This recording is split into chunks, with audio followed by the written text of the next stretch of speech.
आइए आज जानते हैं एक ऐसे बंधन के बारे में जो प्यार और सुरक्षा को प्रदर्शित करता हो, यानी रक्षाबंधन।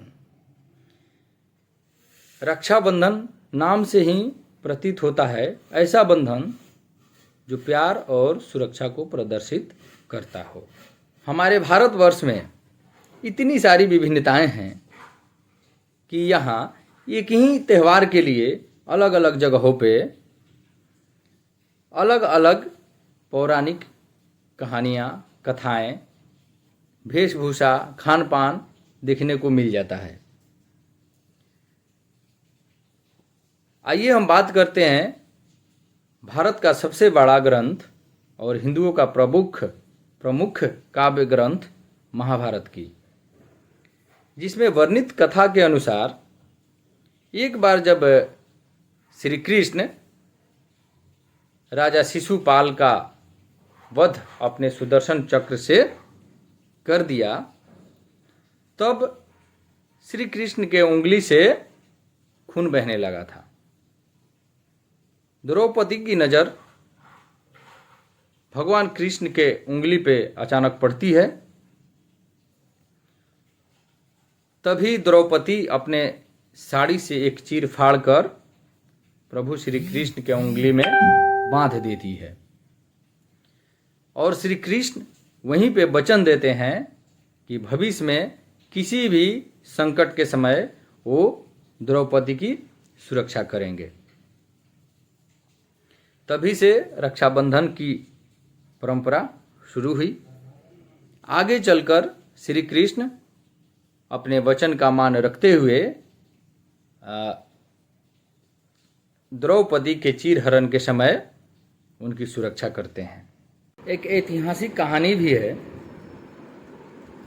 जिसमें चित्तौड़ की रानी कर्णावती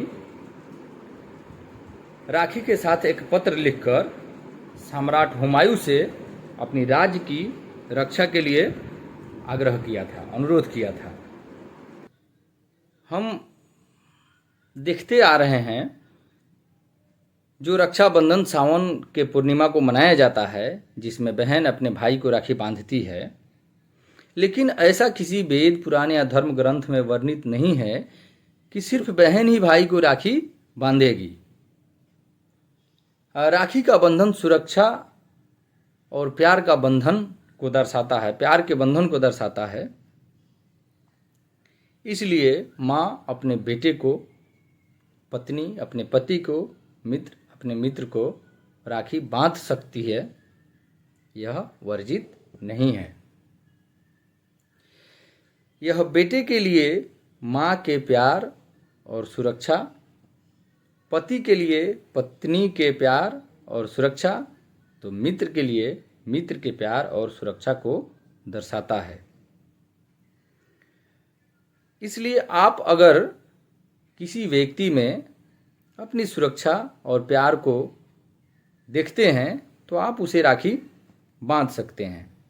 नई परंपराओं में हम देखते हैं कि अक्सर विद्यालय, महाविद्यालय या किसी संस्था के द्वारा आजकल पेड़ों को राखी बांधा जाता है। पेड़ तो किसी का भाई नहीं है, लेकिन हम इसलिए राखी बांधते हैं पेड़ों को ताकि उस पेड़ की हम रक्षा क्या कर सकें, उससे प्यार कर सकें, ताकि भविष्य में वो हमें छांव दे सकें। एक और पौराणिक कथा है जिसमें सूर और असुर में लड़ाई होती है। कई दिनों तक लड़ाई चलने के बाद में जब असुर सूर पे भारी पड़ने लगा तो इंद्र ऋषि बृहस्पति के पास जाते हैं और राय मांगते हैं कि हमें क्या करना चाहिए।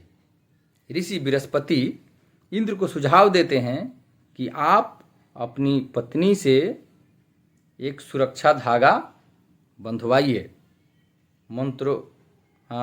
शक्ति मंत्र के साथ। फिर इंद्र क्या करते हैं, अपनी पत्नी इंद्राणी से एक रेशम का धागा अपनी हाथों में बंधवाते हैं और फिर युद्ध में जाते हैं और इस रक्षा सूत्र की वजह से उस युद्ध में इंद्र की विजय होती है। इसलिए पौराणिक कथाओं से भी पता चलता है कि यह बंधन सिर्फ भाई बहन का बंधन नहीं है। आप जिसमें भी अपनी सुरक्षा और प्यार को देखते हैं उसी के साथ ये बंधन आप कर सकते हैं। इसी के साथ समस्त भारतवर्ष को रक्षाबंधन की हार्दिक शुभकामनाएं।